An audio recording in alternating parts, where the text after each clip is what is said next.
If you look across the islands of Neosia today, you will find an extreme spectrum of biological diversity. You have aquatic peoples immune to the crushing pressure of the deep ocean, and you have 7-foot-tall warriors with filed teeth tracking prey through dense, toxic jungles. The traditional concept of a kingdom holding vast territory is obsolete here. Modern Neosia operates on corporate sovereignty. Trans-regional mercenary guilds hold the ultimate power, dictating geopolitical boundaries by who controls the supply of essential materials like sorewood and black powder. We see the result of this resource-driven landscape in extreme, high-density hubs like Sanctuary. This is where vastly different species physically collide, stacking together in unregulated vertical wooden cities to secure trade and ensure their own survival. Ask any of these factions where they came from, and you will hear a remarkably consistent story. Every group believes they have always existed as distinctly separate races, each created by unique local gods and shaped by their own ancient flood myths. These legends mask a harder reality. There is no magic in Neosia, only the extreme reach of biology and the rusted remnants of ancient high technology. The brutal resource wars of the present are built on a foundation of planetary amnesia. To see the evidence of this lost history, we have to rewind 600,000 years to a time before the islands existed. 600 millennia ago, Neosia was a single, massive continent. It was populated by one unified species that built globally connected infrastructure and automated machinery far beyond anything the current inhabitants can manufacture.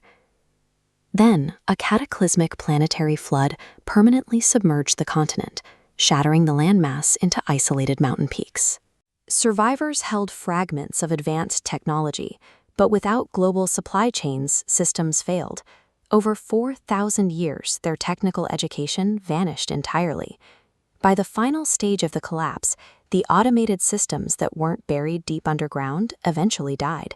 Humanity regressed into a Stone Age existence.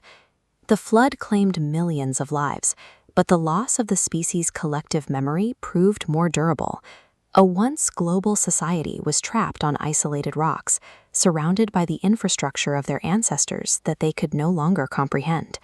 Hundreds of thousands of years of geographic isolation forced that single human lineage to violently adapt into new physical forms. The descendants who lived in harsh oceanic reefs evolved into the Dal, developing dense musculature and pressure immunity. Meanwhile, those in forested regions grew into the arboreal Elmec, with orange fur and flexible feet designed for the high canopy. Because these societies have forgotten their origins, they had to recontextualize the surviving remnants of their ancestors' technology. They assumed anything they couldn't understand was supernatural. The arcane relics, closely guarded by modern syndicates, are actually encrypted digital radios. Even the telepathy utilized by the Ara people is just an evolved biological pheromone trait. What the people of Neosia call magic is the psychological coping mechanism of a traumatized species, trying to explain the mechanics of their own past.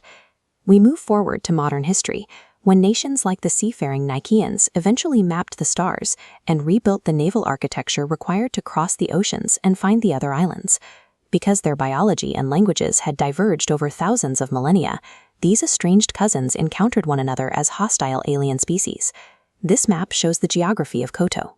Like everyone else, they assume their specific landmass was uniquely punished by a localized flood, a belief that confines their understanding of the world.